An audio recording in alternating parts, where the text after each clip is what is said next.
বিষয়বস্তু দ্বিতীয় লাইনে দেখবেন লেখা আছে সংকটের মুখে দেশ। প্রশ্ন হচ্ছে সংকটটা সৃষ্টি হলো কেন? সেটার উত্তর প্রথম লাইনেই দেওয়া আছে, গণভোটের রায়ের বিরুদ্ধে সরকার।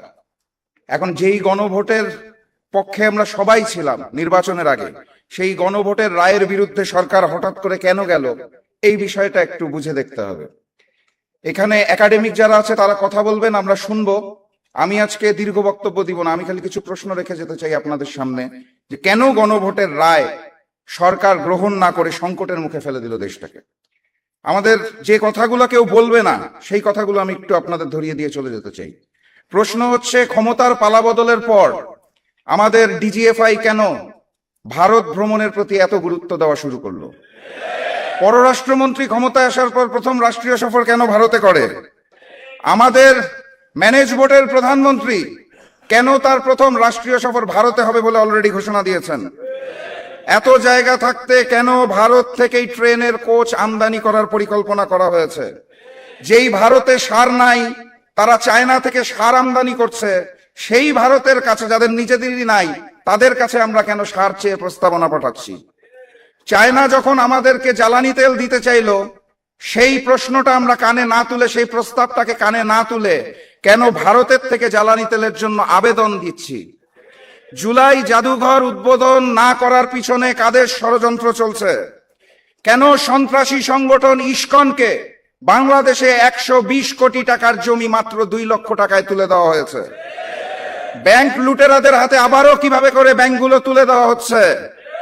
প্রশ্ন করতে হবে, শিলং থেকে ট্রেনিং প্রাপ্ত সেই নেতা যিনি বর্তমানে বাংলাদেশের প্রক্সি প্রধানমন্ত্রী, তার হাতে কেন আমার এই সোনার বাংলা?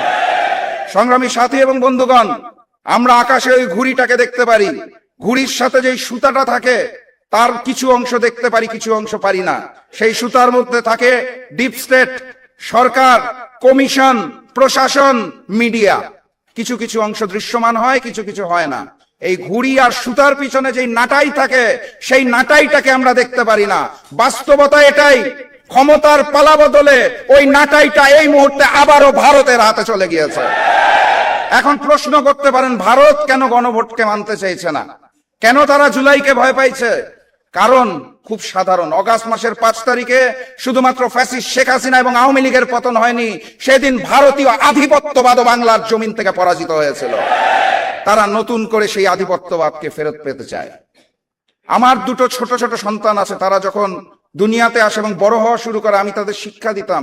যখন পড়াতাম, আমার মনে আছে আমি বলতাম A for Apple, B for ball. Hindustan, Bharat আমাদের শিখাতে চায় A for Awami League, B for BNP.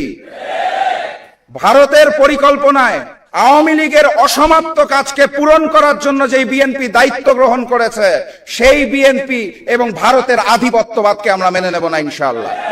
কথাবার্তা পরিষ্কার। 1 জুলাই গিয়েছে, আরেক জুলাই আসবে। এক গণ অভ্যুত্থান গিয়েছে, আগামী গণ অভ্যুত্থান আসতে যাচ্ছে। যদি না হয় সংসদে, সমাধান হবে রাজপথে। নতুন গণ অভ্যুত্থানের প্রস্তুতি নিন, দেখা হবে বিজয় ইনশাআল্লাহ।